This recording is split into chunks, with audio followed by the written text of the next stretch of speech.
umuhango mukomeze mugumane. Tugihagaze turirimba indirimbo y'igihugu.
Murakoze.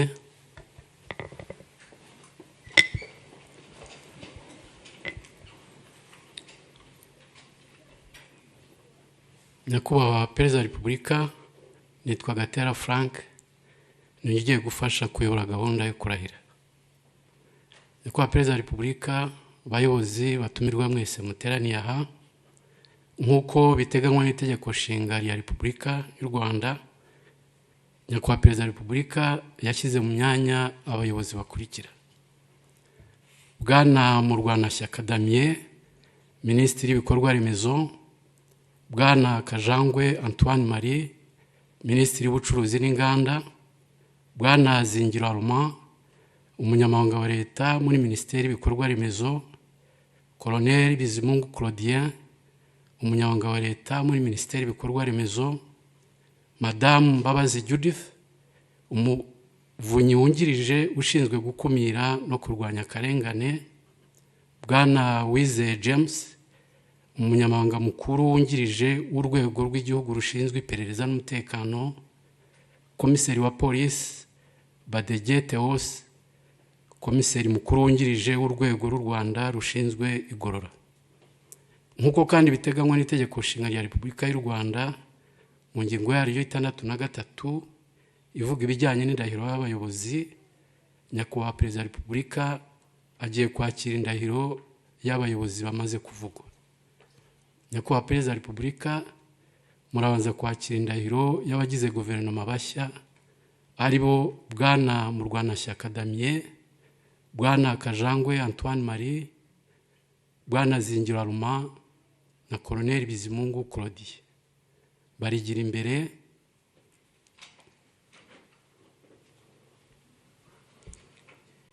bafate ibendera rya Repubulika y'u Rwanda ikiganza cy'ibumoso, bazamure ukuboko kw'iburyo bavuge indahiro. Njyewe Murwanashyaka Damien, njyewe Kajangwe Antoine Marie, njyewe Colonel Bizimungu Claudien, njyewe Zingiro Armand, ndahirira u Rwanda ku mugaragaro, ndahirira u Rwanda ku mugaragaro ko ntazahemukira Repubulika y'u Rwanda, ko ntazahemukira Repubulika y'u Rwanda, ko nzubahiriza itegeko nshinga n'andi mategeko, ko nzubahiriza itegeko nshinga n'andi mategeko, ko nzaharanira uburenganzira bwa muntu n'ibyagira abanyarwanda bose akamaro, ko nzaharanira uburenganzira bwa muntu n'ibyagira abanyarwanda bose akamaro, ko nzaharanira ubumwe bw'abanyarwanda, ko nzaharanira ubumwe bw'abanyarwanda, ko nzakorana umurava imirimo nshinzwe, ko nzakorana umurava imirimo nshinzwe, ko ntazakoresha ububasha mpawe mu nyungu zanjye bwite, ko ntazakoresha ububasha mpawe mu nyungu zanjye bwite, n'intatira iyi ndahiro nzabihanirwe n'amategeko. n'intatira iyi ndahiro nzabihanirwe n'amategeko. Imana ibifashemo. Imana ibifashemo.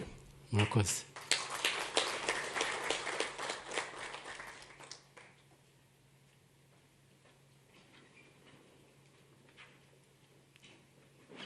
Twagira ngo dusabe abamaze kurahira gushyira umukono ku ndahiro.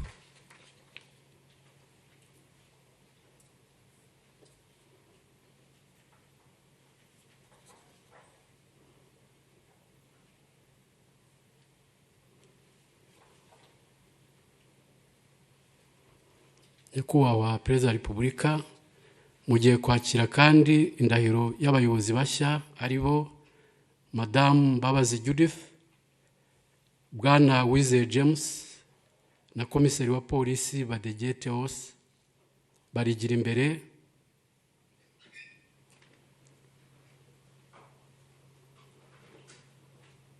Bafate ibendera rya Repubulika y'u Rwanda n'ikiganza cy'ibumoso, bazamure ukuboko kw'iburyo bavuge indahiro.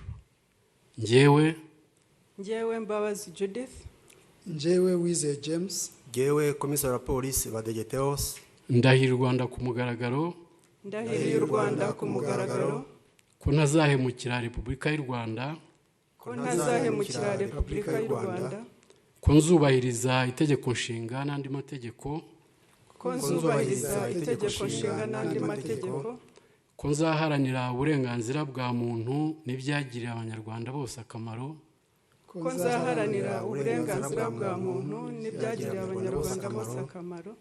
nzaharanira ubumwe bw'abanyarwanda,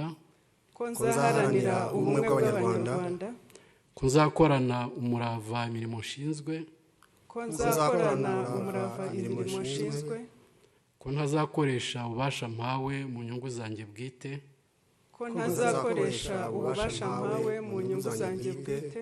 nintatira indahiro nzabihanirwe n'amategeko. Imana ibifashemo. Murakoze.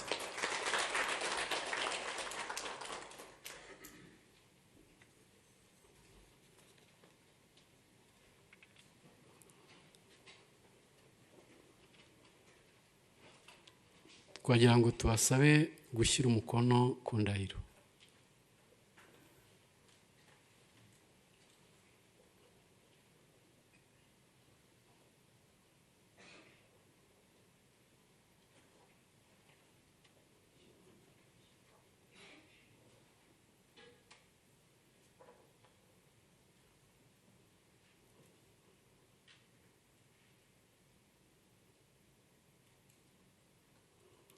Nyakubahwa perezida wa repubulika, nyuma yo kwakira indahiro y'abayobozi mu cyubahiro cyanyu, mwageza ku bateraniye aha n'abakurikiye umuhango hirya no hino ijambo mwaduteganirije uyu munsi. Murakoze.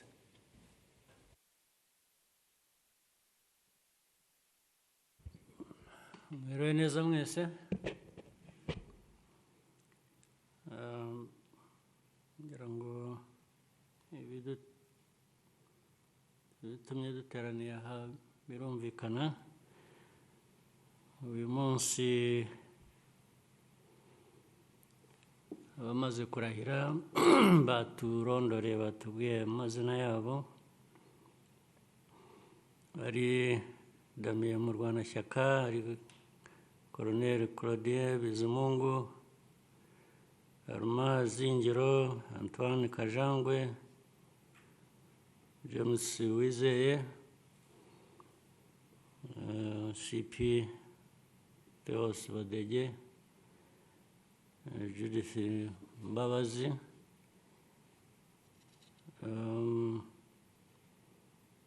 mugejeje indahiro si kuri twe gusa twicaye hano, ni ku gihugu cyose, ni abanyarwanda. Ni ngombwa rero ko musobanukirwa neza uburemere bw'izo ndahiro. Si ubwa mbere, habaye inshuro nyinshi tugize umuhango nk'uyu nguyu. Hari abagiye basohoza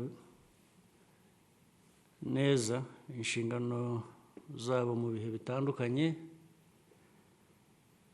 ariko hari n'abandi bitagenda neza kenshi, nabwo ntibagere ku nshingano nk'uko byari bikwiye, ntibazuzuze. Akenshi itandukaniro riterwa cyangwa se ntiriterwa n'ubushobozi cyangwa umuhate gusa, ahanini biterwa no gusobanukirwa neza inshingano izo ari zo.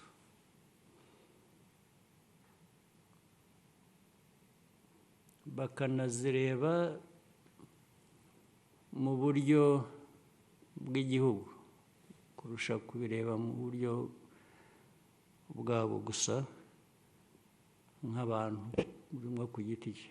Iyo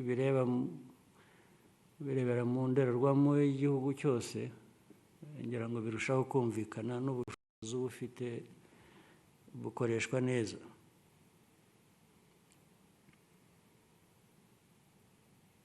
Kuba umuyobozi muri izi nzego za leta, mbere na mbere ni ugukorera abaturage no guharanira imibereho yabo myiza. Buri wese muri mwe ubu ashyizwe muri uyu mwanya w'izi nshingano kuko hari ubushobozi yifitemo cyangwa yerekanye, abantu bamubonyemo aho yari asanzwe akorera.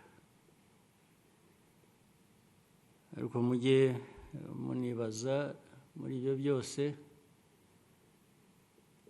kuba rimwe bavuye mu banyarwanda bose benshi bashobora kuba nabo bakora nk'ibyo mukora. Icyo gihe iyo ugeze ku mirimo ushinzwe, ibyo iyo byibukije bituma wagira uruhare rwawe rugaragara.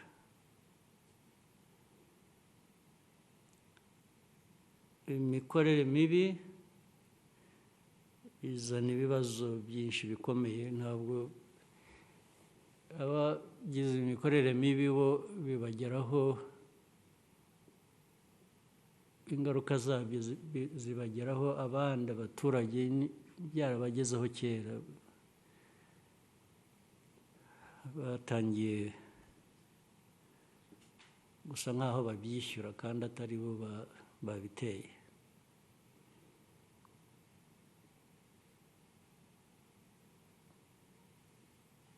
Ikindi cyangombwa ni uko abayobozi kenshi batajya bireba gusa bakumva ko ari bo. Mu by'ukuri abayobozi ubundi baza nyuma, ntabwo baza mbere, mu nyungu ziva mu bikorwa byiza bibageraho, ariko bikwiye kubageraho nyuma. Abaturage nibo bikwiye kuba bigeraho mbere.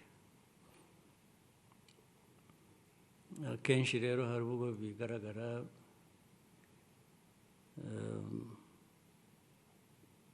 abantu bamwe bashyize imbere inyungu zabo, harimo kwibona ndetse bisa n'ibigiye kuba akamenyero. Abenshi babishyiramo n'ubwirasi bakibagirwa ko ari igihugu dukorera, atari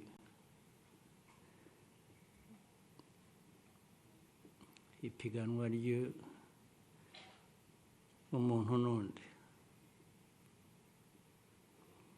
Iteka hagomba kuba inyungu z'igihugu zishyizwe imbere, maze iyo ukoreye neza igihugu, mu by'ukuri ntabwo inyungu zigera ku bandi gusa zikagusiga, nawe uba uri mu babyungukiramo.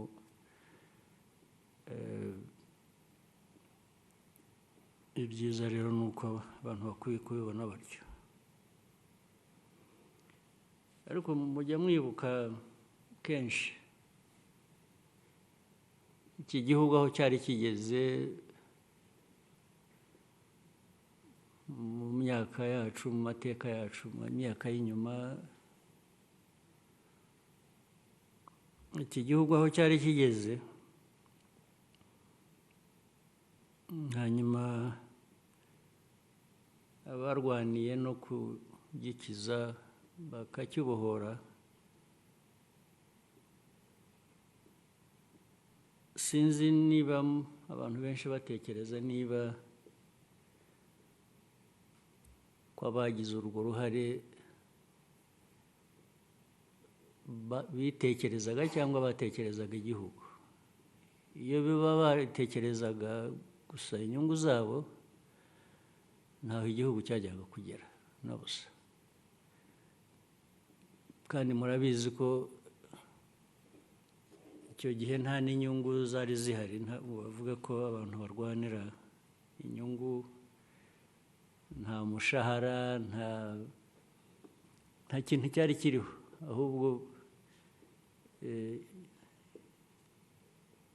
icyo abantu babaga batekereza ni uko habaga harimo no gutakaza ubuzima. wowe umuntu wabona ko akora ibikorwa yitanze akarinda yatakaza n'ubuzima, ariko gukorera igihugu kuri uru rwego aho tugeze, ubwo bwitange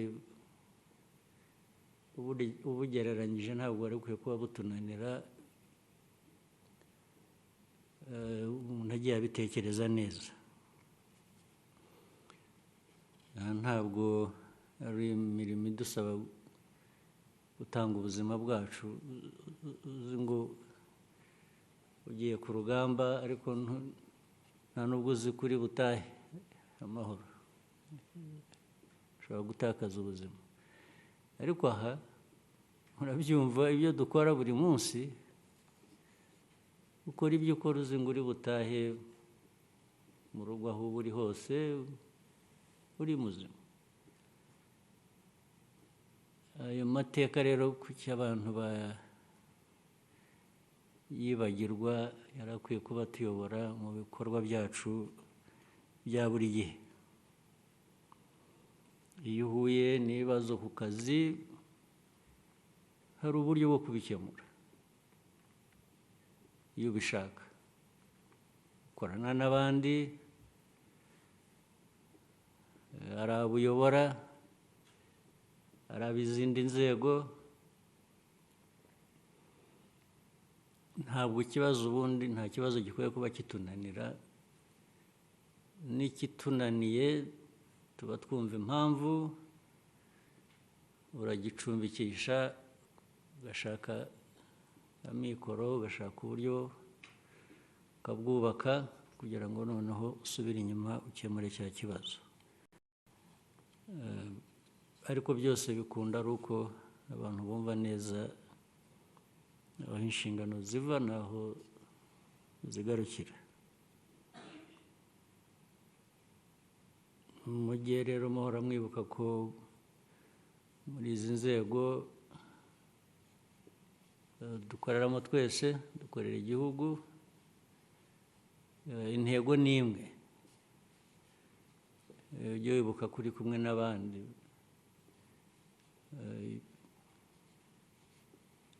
Iyo ukoze neza bikugirira inyungu, bigira inyungu ku bandi, bigira inyungu ku gihugu. Iyo ukoze nabi, ari ukora nabi yari akurikiye inyungu ze ku giti cye, ariko bigira ingaruka ku bandi, bigira ingaruka mbi ku gihugu. Ibyo mujye mwibuka kubitandukanya.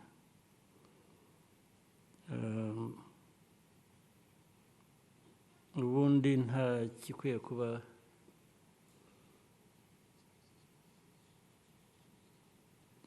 kitunanira, ariko hari ikintu duhora tunanirwa nacyo cy'umuco. Umuco ugira kumva, ugira gushaka, ugira gukosora bitagenda neza. Abantu benshi bagira ibibazo n'aho bihera. Naho impinduka zo nk'izi ahubwo ndetse ubundi birashoboka ko zajya ziba mu gihe gitoya cyane kurusha ubu. Abantu bashobora kwibwira ngo ariko ba minisitiri bahindutse vuba. Yes, bahindutse vuba, ariko jya wibaza impamvu ni iki. Impamvu iroroshye. Abashinzwe kuyobora igihugu cyangwa abashinzwe kuyobora abo bantu cyangwa ababashyiraho, iyo batameze nk'abo bahindurwa cyangwa abandi bagerwaho n'ibindi bitari byiza,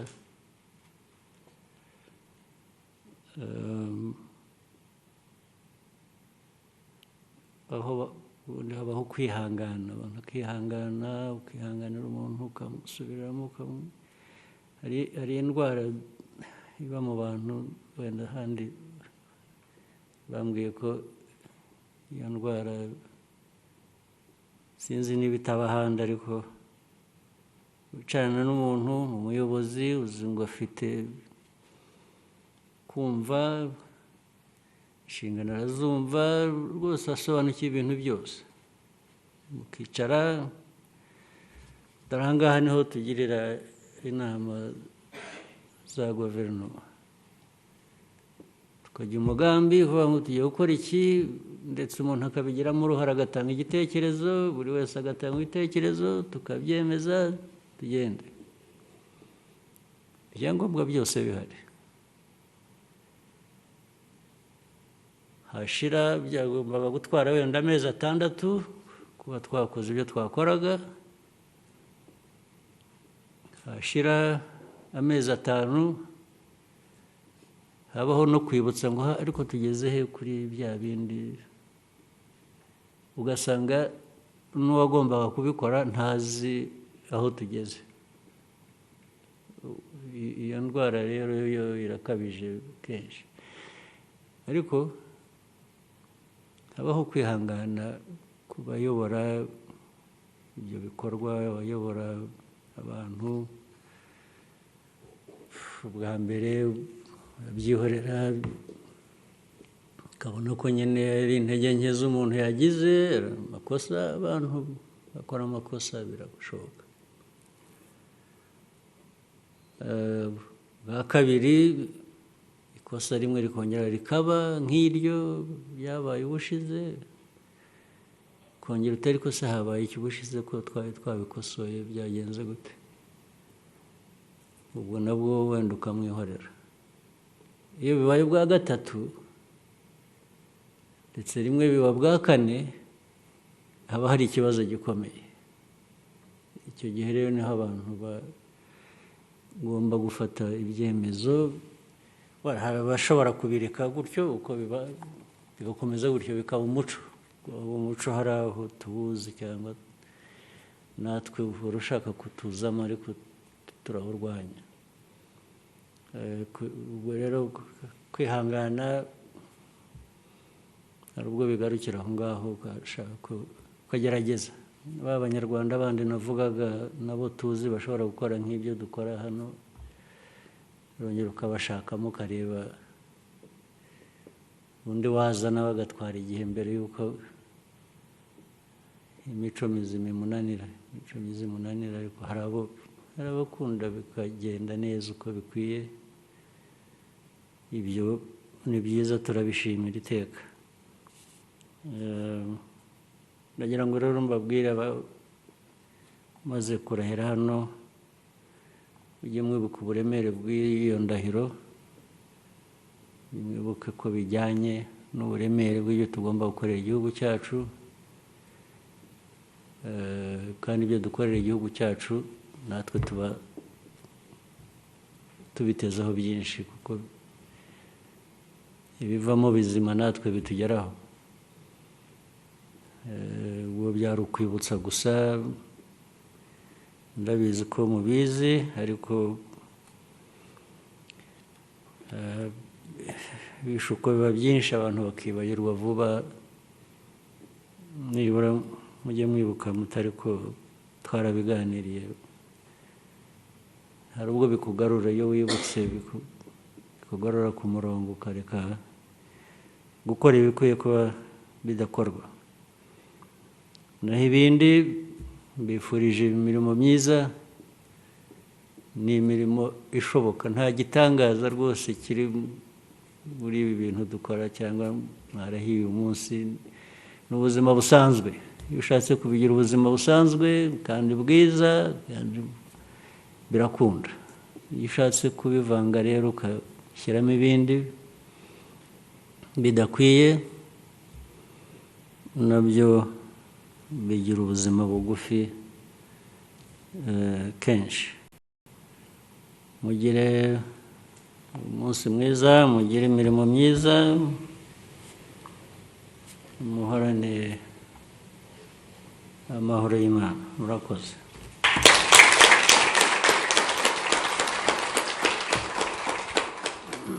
Murakoze nyakubahwa Perezida wa Repubulika ku mpanuro muduhaye. Gahunda y'uyu munsi irasozwa n'ifoto y'urwibutso, protokole nigiye kubidufashamo. Murakoze, mugire umunsi mwiza. All right. abakurikiye